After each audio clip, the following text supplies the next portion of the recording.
আসসালামু আলাইকুম। আমরা ইংরেজি সেকেন্ড পেপার এক্সামের আগে মাত্র একদিন এবং এক রাত বা এক্সামের রাতের মধ্যেই এই রুটিনটা মেনটেন করে খুব সহজেই আমরা সেকেন্ড পেপারের গ্রামার এবং রাইটিং পার্টটা আমরা রিভিশন দিতে পারি। তো কীভাবে করব দেখো, আজকে আমরা যদি সন্ধ্যা 6টা থেকে 8টার মধ্যে খুব ইংরেজি একদম খুব সুন্দর একটা টপিক এই আর্টিকেল এবং স্পেশাল ইউজেসটা সুন্দরভাবে শেষ করে নিতে পারবো।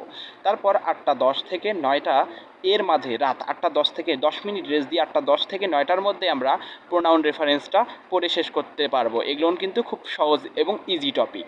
আমরা যদি আগে না করে থাকি তাহলে এখন বা এই ঘন্টাগুলোর মধ্যেই বেসিকগুলো হালকাভাবে পড়ে বোর্ড কোশ্চেন সলভ করলে আমাদের হয়ে যাবে। তারপর আমরা যদি আমরা 9টা মানে 9টা থেকে 9টা 30 আমরা একটু রেস্ট নিব, নিয়ে 9টা 30 থেকে 11টা এর মধ্যে আমরা রাইট ফ্রম অর ভার্ব শেষ করে নিব। 1.5 ঘন্টা রাইট ফ্রম ভার্বের মধ্যে 1.5 ঘন্টা দিলেই এনাফ।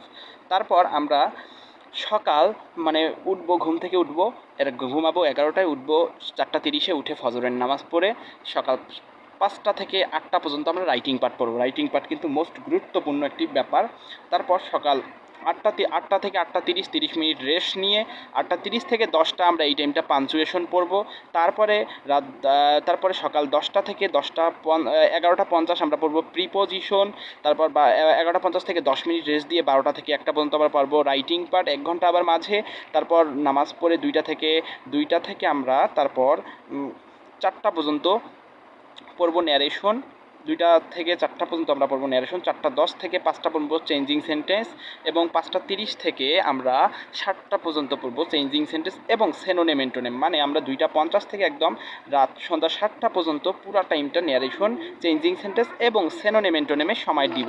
তারপরে সন্ধ্যা 7টা থেকে 9টা পর্যন্ত আমরা কানেক্টর পড়বো, এবং রাত 9টা 30 থেকে আমরা 11টা পর্যন্ত মডিফায়ার পড়বো, এবং আবার সেমভাবে পরের দিন ঘুমাবো। মানে 8 তারিখে আমরা সকালবেলা উঠে 5টা থেকে 8টা পর্যন্ত রাইটিং পার্ট পড়ে এক্সাম দিতে যাব। ইনশাআল্লাহ আমাদের এক্সাম ভালো হবে। ইনশাআল্লাহ, আল্লাহ যদি চায় তাহলে আমাদের এক্সাম ইনশাআল্লাহ ভালো হবে।